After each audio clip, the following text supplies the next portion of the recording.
So how you guys obviously you're training together, playing together, also going to these sessions as well. The sessions are high quality, man. Like people don't realize how high quality these sessions are, especially for it's organized, but it's unorganized, like technically unprofessional games. You know, it's five-a-side. At the end of the day, six-a-side.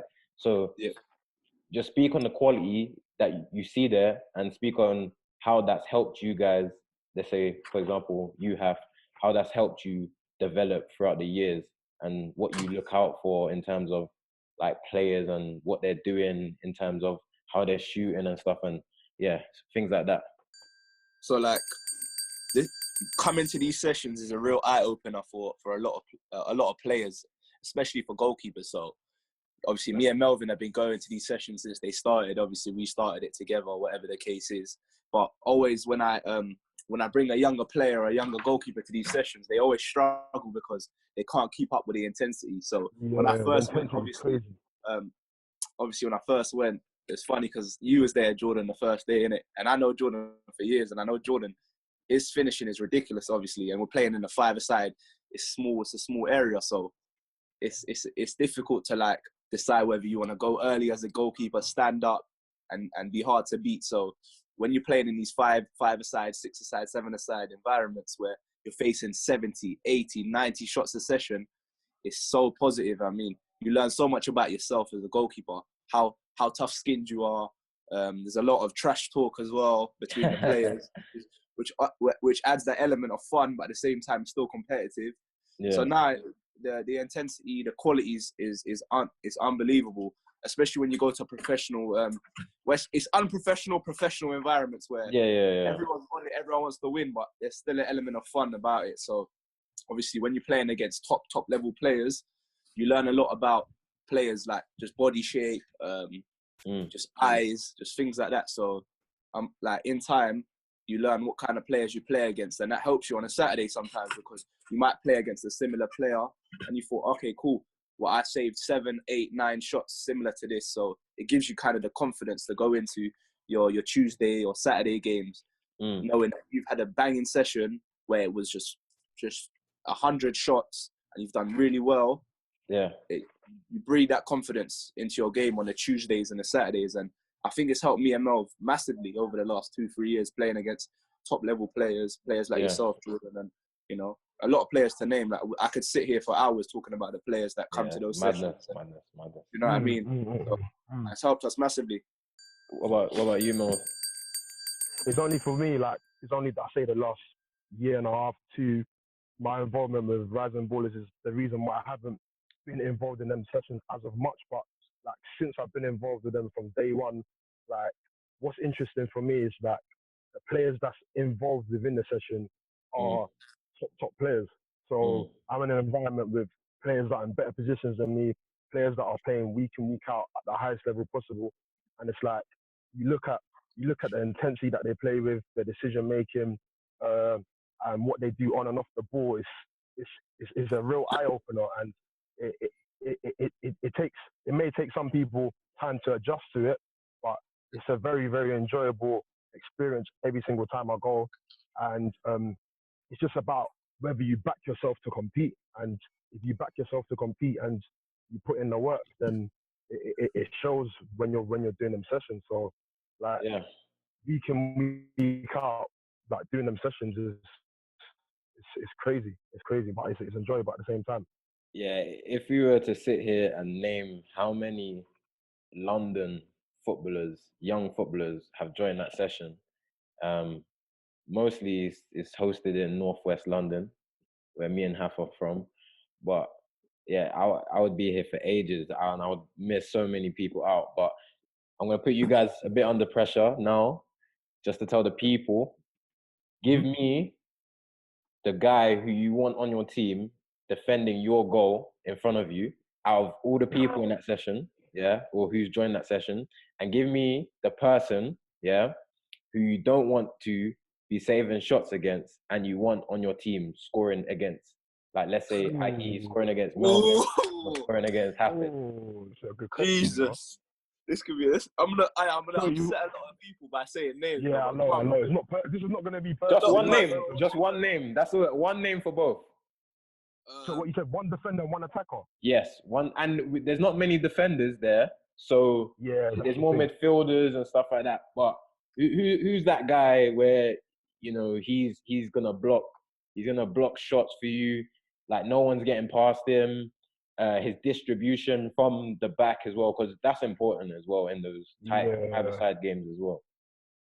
I don't know. I think recently, yeah, I'll go first. Recently, you weren't there, Jordan, but recently, I think a guy called Chris, correct me if I'm wrong, the defender Chris. Yeah, he played for Wrexham. Very, very solid. Okay. Yeah, he was very, very solid. Yeah. So for me, he springs up into my mind in terms of defensive solidarity. And then I'm saying strikers. For me personally, I'm saying for Jiri, Doncaster, his finishing is a joke. Yeah. It's a joke. That's just me personally. Every time I'm coming up against him, I just felt like it was a good sort of battle. And I would have preferred for him to been on my team than against me. But then again, I always like to challenge myself. So if I went against him, I wouldn't actually mind, innit? But I'm saying Chris and Fajiri. Okay, Fajiri, my boy, me and shout DJ, out Faye, we've been playing together. Big baller. For our youth, and was underrated when we were younger, but like I always rated him, and it's shown now that he keeps working hard, and he's doing what he's doing now. What about you, Haf? This is a tough one. I played with a lot of good defenders, so my favorite defender to play with is my friend Mo Bella. Mo, definitely Mo, because he's silky as well. Like he's good. He's a great defender. He put his head, his heart, his head, everything on the line for me. I know that for a fact, Mo, and he's always my first pick. Yeah. Whenever we play, Mo, first pick. He's got feet. Mo, and he's got mad feet. Like he could be a futsal player, probably play for England if he wanted to. But yeah, Mo's definitely up there. So Mo, my first pick usually, and a player that I'd pick as well, probably. And he's probably played against me and scored a hell of a lot of goals. Shout out George Moore. If he was serious about football, he'd be in the Premier League. He plays for Harrow. If he was serious about football, he'd be in the Premier League today. Yeah. But shout him out. George Moore. So Mo Bella, defender, and George. Yeah. Unbelievable players. Both underrated footballers as well. Yeah. Very underrated. So what's the maddest thing you've seen there? Like, what? It must be a skill or a goal. Like a session where you just like raw. Them sessions need to be recorded, bro, because some of the content that you could put out for the world to see would be mad, bro. Yeah. We'll go viral. That's the thing. We'll go viral. If we was to do something like in terms of recording, doing stuff like that, it'd be too crazy. Like it would blow up. Yeah. But another shout out, one of my close friends, again underrated. If he took football a little bit more serious, he'd be playing at a very good level. Arif Hatabi, we call him Riffs. He's a little magician. Like the feet that he's got, the reverse passes off both feet, the feet is finishing off both feet. He's ridiculous. Some of the things that I've seen him do a flip flap and then a flip flap backwards against one defender, nutmegged him twice and rolled it into the bottom of the net. And he is someone comfortably, I could say, one of my strengths as a goalkeeper is 1v1 saving, that 1v1 blocks or 1v1 shots. Yeah. He's probably got the better of me on 1v1s. He's probably the only player I've ever played with that scored more goals than I've saved in 1v1 situations. Madness. Any situation you remember, Mo?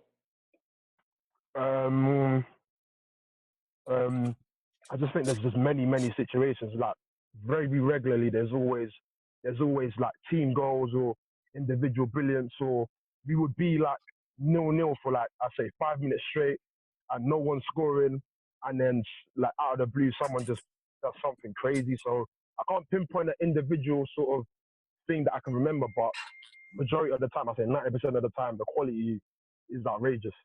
Yeah. It's just like I'm trying to think of words.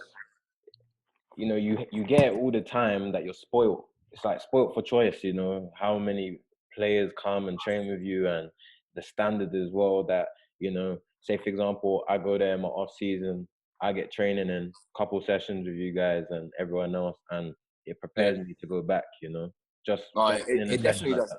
that. Not only does it prepare us physically, for like, especially for me and Melvin, and I know Melvin can attest to this. It doesn't just like prepare us physically; it prepares us mentally as well. Knowing that you can, compete with the best of the best players and do well against the best of the best players. Like, do well in those scenarios and those environments. Like, I get so much confidence out of going to those sessions, doing well, and then pushing on. Like, honestly, like those sessions there, like, they're eye openers, and they humble you ultimately, but they actually really help you. So, I could only say that those sessions have helped me massively over the last couple of years. Moving on. Who's like, is there been a coach or has there been somebody in your life where they motivated you to get into football and kind of get to the level you're at now, and they've helped you along the way? Do you want to go first, Haf? So obviously from a young age, goalkeeping is you have to be a crazy kind of person to be a goalkeeper. So you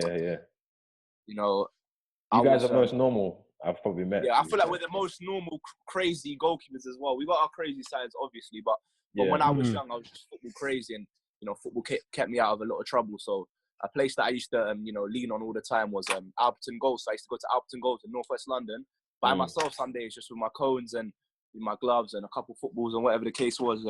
And there's a person that used to always be there, just doing his own sessions, etc. And he kind of picked up on what I was doing from a young age, and helped me a lot. Was a friend of mine, Ash, and he's another goalkeeper that comes to our sessions, and he's a big figure in my life because he's a lot older than me, and he's always given me good advice and helped me with training sessions. And for like 3-4 summers, like we do sessions just me and him alone when I was super young, when I was like 15, 14, 16, like that age. At that age, where I'm most vulnerable in terms of like the pathways that I could go down on. Like I could forget about football and work and stuff like that. He kind of kept me on it and kept me humble and kept me hungry. So shout out to him, man. He played for England for in the 6-a-side mini football for years and years. So he's a top level goalkeeper, and he kept me humble. He kept me hungry, and showed me a lot about goalkeeping. And massive shout out to him. And I'm gonna send this piece to him because he means a lot to me, man. Honestly, and he helped me. He helped me out along my journey massively. So shout out to him. Yeah. What about you, Mo? Me, I'll say around the same age.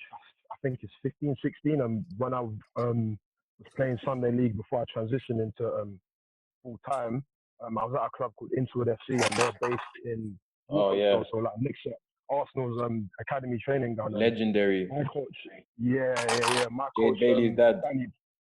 Jade Bailey's dad, Danny Bailey. Him and Trevor Bailey, like they gave me an amazing support, and I was only there for a season, so under 16s when I was leaving school. But like they believed in me, they supported me, they gave me extra sessions when I needed it. They took me on trials of XYZ in terms of professional football clubs. So I would say that critical time, like leaving school and deciding what you want to do at the next stage of your life, like for me that came at that age. And shout out Trevor Bailey and Danny Bailey for giving me the amazing support and really helping me on my life journey. So yeah, man.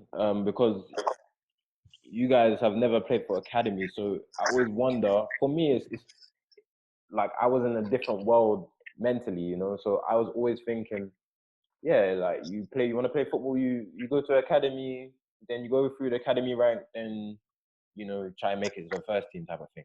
And then obviously you realize like there's so many other talented players not in academies and who are trying to do the same thing I'm trying to do, ultimately become the best footballer they can be. So just shout out to all the people that meant a lot to you guys. And for you guys, how is it, when you're good enough, but maybe you just don't get the chance that other people might have got? What are you talking about? At this age or when we was younger? Any age. Oh, I'm going. Have you go first? I would probably say is, you know, self-doubt. Self-doubt is a massive part of, you know, grinding. So if, as a goalkeeper, you know, you have to stand on your own too at all times. With midfielders, defenders, strikers, make a mistake, you got someone else mopping it up for you. Whereas with us, it's just us. Do you know what I mean? There's no one else. So for that initially to you know, install in your brain that no one else is gonna help you out but yourself, that goes a long way in terms of like hunger. So from a young age, yeah, playing Sunday League, just, you know, making mistakes from a young age. And I urge a lot of young goalkeepers to not keep their head down and lose motivation just because they make mistakes. Like, the best of the best make mistakes, and you know, it's not about the mistake, it's about your reaction to the mistake. We can't control the mistake, but we can control our reaction to the mistake. So not being in an academy was something I couldn't control.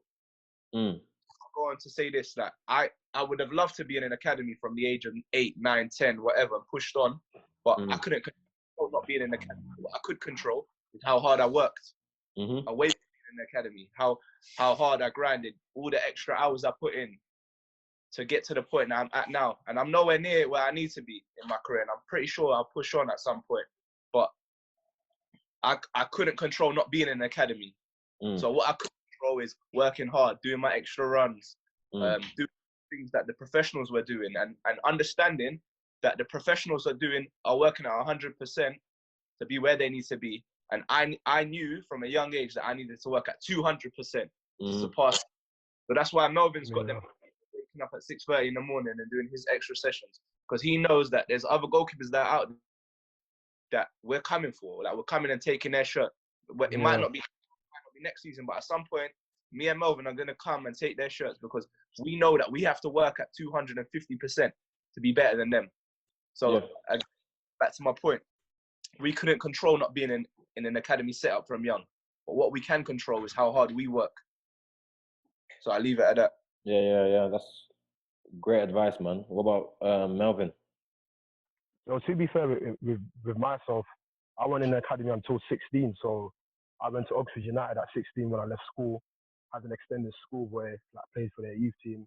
And then after that, a few years later, I went to Brentford's under 21s before they changed it to a B team. But I wasn't in an academy until the age of 16. So for me, like as I've said, like it was working harder than those that were in front of me, and just making sure that when I had the opportunity, whether it was a showcase or a Sunday League game, I was just performing to my maximum.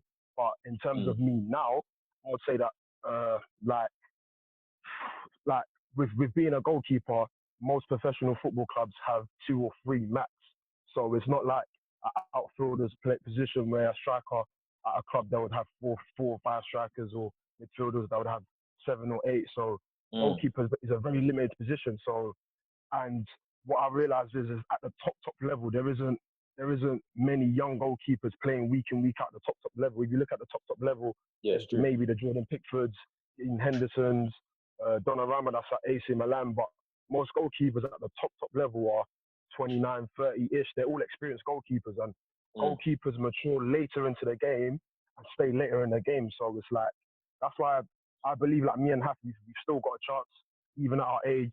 100%. And like another prime example is Buffon. Buffon's 42 years of age, and he's still playing at the highest level possible. So like, you never ever know, like certain things are down to taking opportunities when you get it. So like, as long as you do your thing and you give it 120% every single day, then you know that, God forbid, if it doesn't work out, you've given your best. If it does work out, you've earned it. So like, it's football's a marathon, not a sprint. So you just got to focus on just improving day by day, week by week, month by month, year by year.